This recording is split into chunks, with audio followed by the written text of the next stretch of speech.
여러분 안녕하십니까? 광주 MBC 뉴스투데이입니다. 먼저 오늘의 주요 뉴스입니다. 전남 지역에 우후죽순 생겨나고 있는 태양광 발전시설이 환경과 삶의 터전을 침식해 들어가고 있습니다. 올 추석 민심에 대한 민주당은 한반도 평화에 대한 기대가 높았다고 전했고 야당은 경제난으로 인한 시름이 컸다고 말했습니다. 지난 추석 연휴 동안 광주와 전남에서 교통사고로 3명이 숨지는 등 사건과 사고가 잇따랐습니다. 잇따르고 있는 교사들의 성비위 의혹과 관련해 광주시 교육청이 전체 학교에 대한 조사를 검토하고 있습니다. 우후죽순 생겨나고 있는 태양광 발전 시설이 열풍이라고 할 정도로 전남의 산과 논밭을 빠르게 점령해 가고 있습니다. 이렇게 가는 게 과연 옳은지 지금이라도 점검이 필요해 보입니다. 남궁욱 기자입니다. 태양광 발전 시설은 지금 이 시각에도 전남 지역 산가들에 들어서고 있습니다. 농촌주택 인근에 마치 손에라도 잡힐 듯 가까운 곳에 설치됐는가 하면 제 뒤로 보이는 3000kW급 태양광 발전 설비는 산지에 설치돼 있습니다. 전남 지역 산지에 설치된 태양광 시설만 918헥타르, 축구장 1300개 면적이 태양광 시설로 변했습니다. 태양광 개발 사업이 이렇게 속도를 빠르게 내는 것은 정부가 적극 밀어주기 때문입니다. 지난해 3월 정부는 태양광 시설과 주택 사이의 거리 제한을 아예 없앤다는 지침까지 세웠습니다. 그렇다면 이런 주변 피해가 없는 만약에 시설이라면 사실 이격거리로 해서 그 개발 행위를 막을 이유가 없는 거잖아요. 네. 그래서 그런 부분에 대해서 저희는 원칙적으로 금지를 한 거고요. 하지만 주민들은 산사태가 나진 않을지, 전자파가 내 건강이나 농작물을 해치지는 않을까 걱정입니다. 그렇다고 마을에 얼마 남지 않은 나이든 주민들이 반대 행동에 나서기도 힘든 형편입니다. 어디 가서 말을 하겠습니까? 어디 가서 타협 하나 할 때도 없고 동네도 뭐 이 얘기봐 누가 나 말 하나 들어줄 사람 없고. 정부나 자치단체는 이런 주민들의 우려가 과장된 것이라고 주장하면서도 비판이 거세지자 갈팡질팡하고 있습니다. 지난해 말 신재생 에너지 비중을 오는 2030년까지 20%로 확대하겠다며 태양광 사업에 대한 의지를 보였던 정부는 불과 반년도 안 돼 산에 들어서는 태양광 시설 기준을 강화하고 요금 혜택도 줄이는 쪽으로 궤도를 수정했습니다. 이러다 보니 태양광 시설을 허가하는 일선 시군의 혼란도 큽니다. 바로 인접한 화순군과 보성군은 같은 시기에 한쪽은 태양광 설치 기준을 완화하고 한쪽은 강화하는 정반대의 조례를 발의하는 웃지 못할 상황이 벌어지고 있습니다. 주민들의 반대 여론이라든지 그다음에 이제 환경단체라든지 이런 부분 그쪽 단체에서도 이제 지속적으로 완화가 되다 보니까 신청 건수도 많이 늘어나고 난개발이 우려된다. 친환경 에너지가 오히려 환경을 훼손하고 건강을 위협할 수도 있다는 우려가 존재하는 한 태양광 발전은 앞으로도 저항에 부딪힐 수밖에 없습니다. 근데 지금 우리는 그냥 인허가만 해주고 그럼 민간 업자가 그냥 들어가서 땅 사가지고 진행해버리잖아요. 그러니까 그렇죠. 당연히 갈등이 생기는 거죠. 근데 그런 거를 좀 조정해주는 기구가 좀 필요한 거죠. 아직 가보지 않은 길이기에 태양광 발전 시설이 우리 삶에 어떤 영향을 미칠지는 아무도 모릅니다.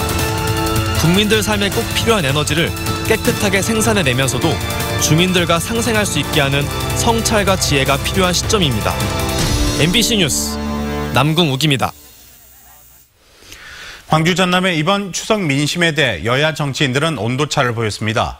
민주당 송갑석 의원과 서삼석 의원은 이번 추석 민심의 가장 큰 이슈는 3차 남북 정상회담이었다며 한반도의 평화가 어려운 경제 돌파구를 마련할 것이라는 기대가 컸다고 전했습니다.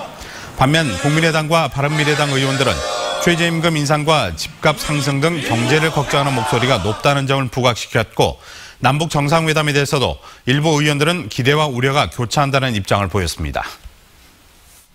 네, 길고도 짧았던 연휴 잘 보내셨나요? 오늘도 대체로 맑겠습니다. 다만 출근길에는 곳곳에 안개가 짙게 끼어 있으니까요. 교통안전에 주의하셔야겠습니다. 이 안개는 기온이 오르면서 점차 사라지겠습니다.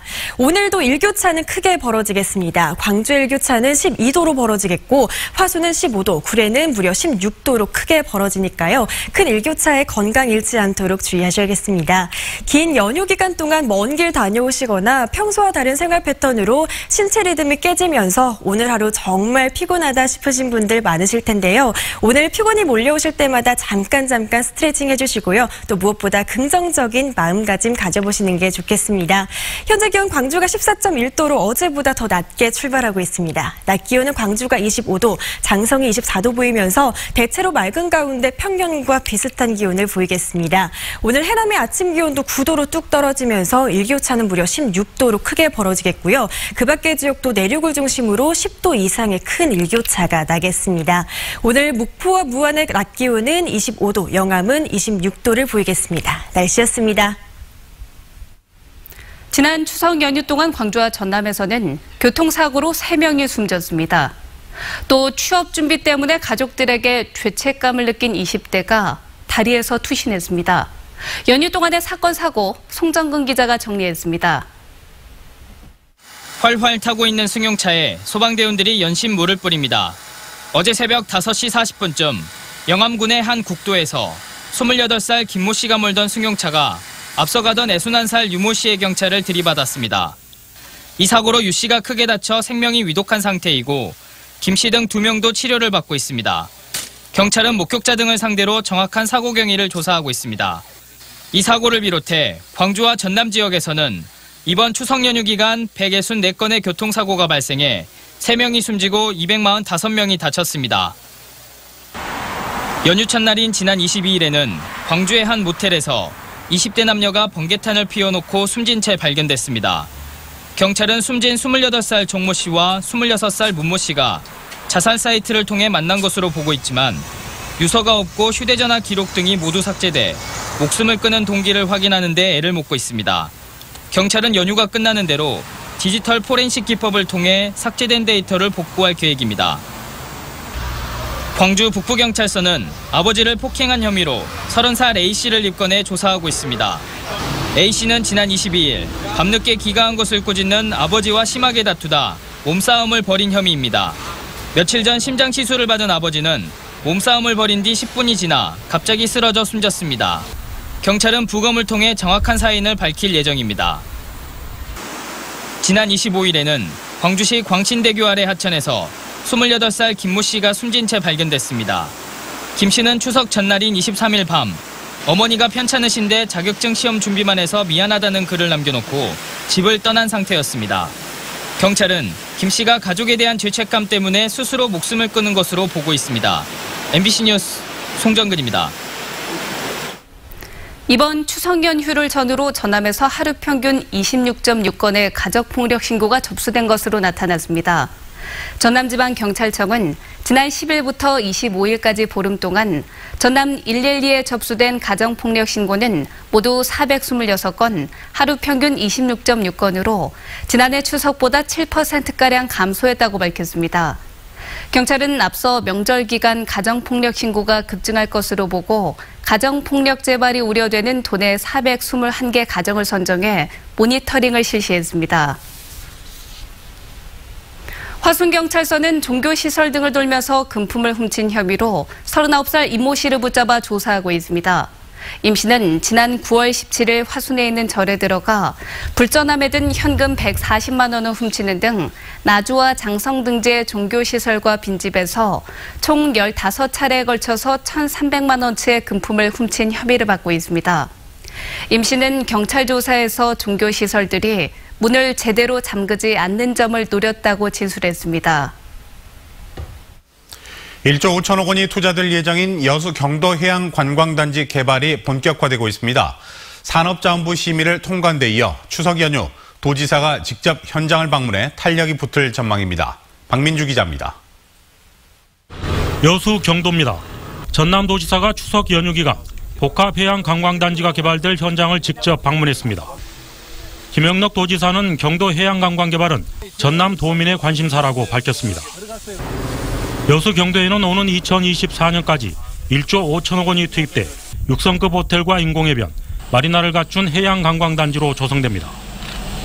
전라남도와 개발 사업자인 미래에셋 컨소시엄은 경도해양관광단지를 세계적인 휴양관광지로 개발할 계획입니다. 세계적인 해양관광의 중심 역할을 할 수 있도록 그렇게 개발할 계획을 갖고 있기 때문에 전라남도의 관심사항입니다. 제공 경도 해양관광단지 개발 변경안이 산자부 심의를 통과한 데 이어 도지사 방문으로 사업은 더욱 탄력을 받게 됐습니다. 여수 도심과 경도를 잇는 연륙교도 기재부 예비 타당성 절차가 남아있지만 산자부 심의를 통과해 국비 확보의 법적 근거를 마련했습니다. 지난해 11월 경제자유구역으로 편입된 여수 경도지구. 전남의 세계적인 복합해양관광 랜드마크가 될 수 있을지 관심이 커지고 있습니다. MBC 뉴스 박민주입니다. 최근 잇따르고 있는 교사들의 성비위 의혹과 관련해 광주시 교육청이 일선학교 전체에 대한 전수조사를 검토하고 있습니다. 광주시 교육청은 시민단체와 시의회가 초중고등학교 전체에 대한 성비위 전수조사를 요구하고 있는 만큼 시기와 방법, 시행 가능성 등에 대해 살펴보고 있다고 밝혔습니다. 하지만 교사들의 반발이 만만치 않은 데다 전수조사를 할 인력도 부족한 상황이어서 현실적인 어려움이 있다는 입장입니다. 광주에서는 지난 7월 모 여고에서 교사들의 성비위 사실이 드러나 19명의 교사가 구속되거나 입건됐고 이달 들어 또 다른 고등학교에서 성추문 의혹이 발생해 전수조사가 이루어졌습니다. 부정한 방법으로 교사를 채용한 학교 법인에게 보조금을 반환하라는 판결이 내려졌습니다. 광주지법 제1행정부는 학교 법인 낭암학원에 대해 지난 2012년부터 작년 1월까지 부정 임용된 교사 6명에게 지급된 인건비 보조금 8억 2천여만 원을 광주시 교육청에 반환하라고 판결했습니다. 낭암학원 이사장 등 3명은 교사 6명을 채용해주는 대가로 모두 5억 7천만 원에 이르는 뇌물을 받은 혐의로 지난해 실형을 선고받았습니다. 추석 때 많이 하는 강강술래는 흔히 여자들만 하는 것으로 생각하지만 신안 비금도에는 남녀가 함께하는 뜀뛰기 강강술래가 이어져 오고 있습니다. 강강술래의 원형이라는 평가를 받고 있는 뜀뛰기 강강술래를 서울 중학생들이 전승하고 있어 눈길을 끌고 있습니다. 김윤 기자입니다. 여차! 저차! 여차! 저차! 여차! 저차! 수수한 한복을 차려입은 남녀 학생들이 강강술래 노래에 맞춰 손을 맞잡고 원을 그리며 돕니다. 왼발과 오른발을 번갈아가며 높이 들면서 천천히 돌기도 하고 여차저차 흥을 돋구며 제자리에서 뜀뛰기를 하기도 합니다. 강강술래의 대형도 다양하게 펼쳐집니다. 십자 형태로 대열을 만들어 뜀뛰기를 하고 두 줄로 편을 나누어 꼬리잡기를 하거나 절정에 이르면 구경꾼까지 끼어들어 대동의 한마당이 펼쳐집니다. 20여 분 동안 이어지는 뜀뛰기 강강술래가 끝나면 학생들의 머리와 이마에는 땀이 송글송글 맺힙니다. 스트레스도 풀리고 기분이 맑아지는 것 같습니다. 이 악물고 열심히 뛰어야겠다는 생각으로 뛰어요. 신안 비금도 지역에서 이어져온 뜀뛰기 강강술래로 전남 민속예술축제에서 청소년부 대상을 받기도 했습니다. 방과 후 활동 시간을 통해서 또 스포츠 클럽 활동을 통해서 일주일에 한 2-3시간씩 연습하고 있습니다. 특히 뜀뛰기 강강술래는 전통 강강술래의 원형을 간직하고 있다는 점에서 중요한 민속학적 자료로 평가받고 있습니다. 지금 비금도를 중심으로 하는 뜀뛰기 강강술래는 남녀가 같이 하는 형식으로 지금 꾸며져 있죠. 그것이 이제 원형성을 가지고 있다. 남녀가 한데 어우러져 역동적이고 독창적인 형태를 가지고 있는 뜀뛰기 강강술래. 강강술래의 원형이 섬 지역 학생들의 노력으로 보존되고 있습니다. MBC 뉴스 김윤입니다. 목포와 진도에서 열리고 있는 전남 국제 수목 비엔날레에 추석 연휴 동안 많은 인파가 몰렸습니다. 전남 국제 수목 비엔날레에는 추석 다음 날 하루에만 17,000여 명이 다녀가는 등 명절 연휴 동안 모두 57,000여 명의 관람객이 오간 것으로 집계됐습니다. 목포와 진도 6개 전시관에서 국내외 작가 266명의 미술작품 312점을 선보이는 전남 국제 수목 비엔날레는 다음 달 30일까지 계속됩니다.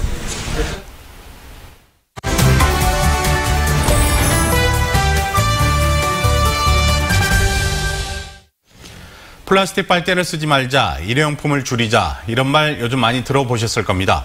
이렇게 환경 문제에 대한 관심이 높아지고 있는데요. 환경보호의 의미를 되새기는 전시가 무등 현대미술관에서 열리고 있습니다. 네, 서동환 광주 아트가이드 대표와 자세히 이야기 나눠보도록 하겠습니다. 안녕하십니까? 네, 안녕하십니까?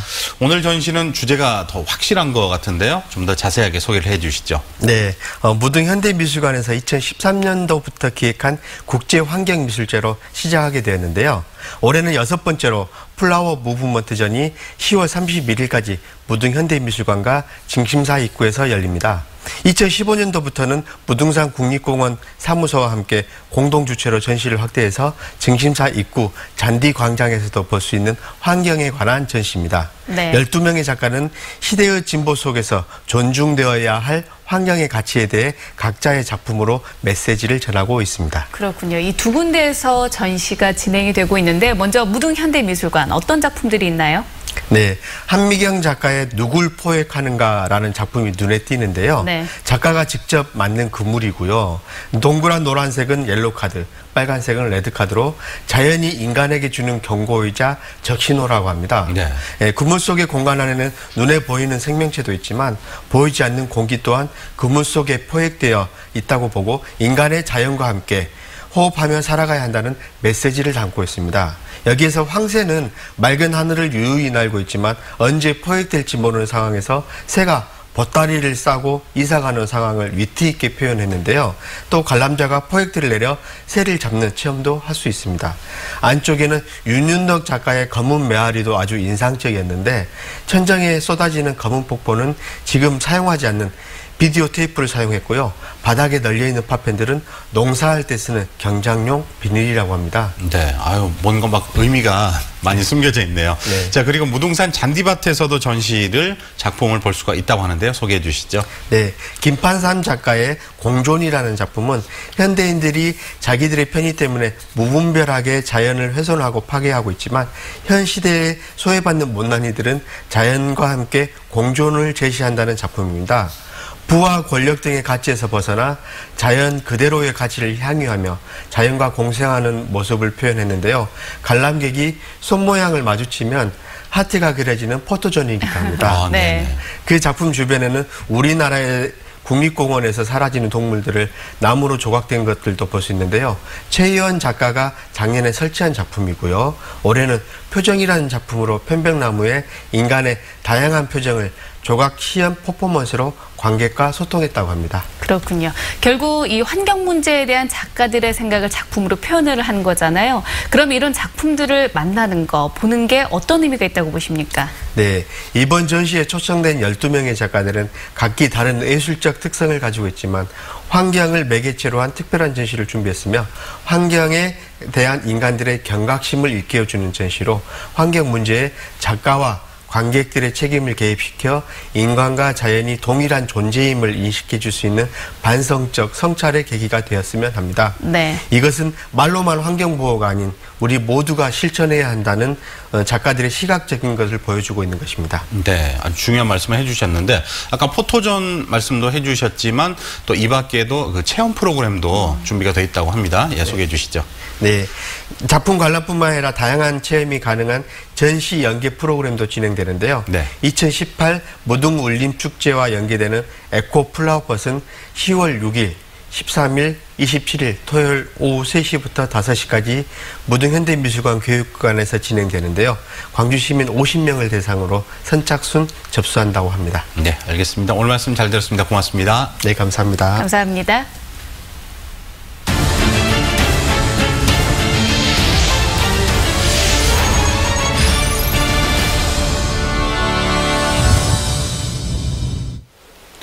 광주시 신임 기획조정실장에 김광휘 전 이북 5도 사무국장이 임명됐습니다.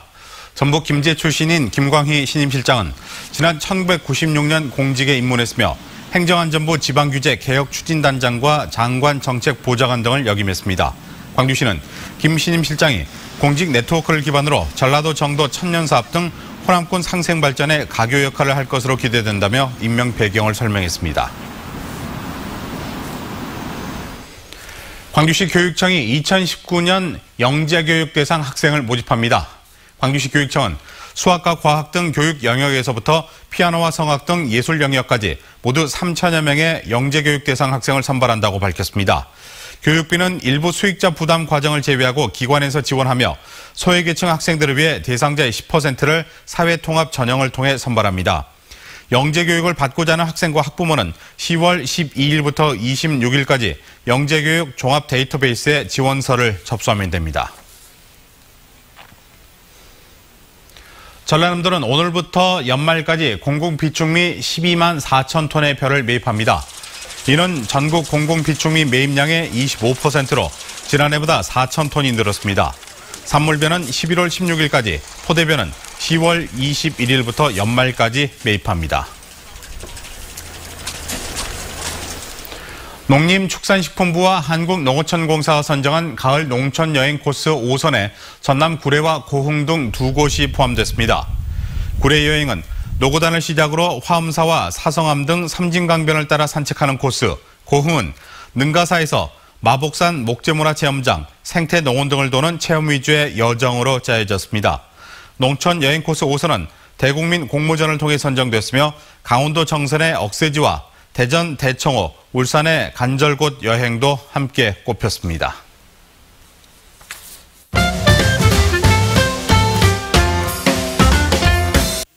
호남 최대의 수공예품 한마당 빛고울 핸드메이드 페어가 내일부터 사흘간 김대중 컨벤션 센터에서 열립니다. 전국 200여 개 공방이 참여해 독특한 디자인의 액세서리, 찻잔 등 수공예 작품들을 선보이고요. 오후 2시부터 4시까지는 광주 공예 명장들이 만들기 시연을 펼칩니다. 광주시 북구 평촌마을에 코스모스 꽃길이 열렸습니다. 광주시 농업기술센터가 평촌마을에 조성한 2.2헥타르 크기의 꽃단지가 10월 6일까지 개방되는데요. 반딧불이 탐사체험 등을 할 수 있는 코스모스 축제도 오는 30일까지 평촌마을에서 진행됩니다. 한글날이 공휴일로 다시 지정된 첫 해. 한글의 아름다움을 한자리에서 볼 수 있는 우리말 겨루기 한마당이 광주 시립미술관 인근에서 열립니다. 우리말 퀴즈 한마당, 외국인 한국어 말하기 대회와 전라도 사투리 말하기 대회가 열리고요. 내방 문패 만들기 등 체험 행사도 열립니다. 국립아시아문화전당에서 무대에 함께 오를 지역 배우들을 모집하고 있습니다. 배우들이 오를 공연은 문화전당 창제작 공연으로 영어 뮤지컬 시아와 친구들 트레저 헌터즈와 카자흐스탄 설화 원작의 인형 음악극 깔깔나무인데요. 광주 전라도를 기반으로 하는 만 19세에서 40세 미만의 배우라면 누구나 참여할 수 있습니다.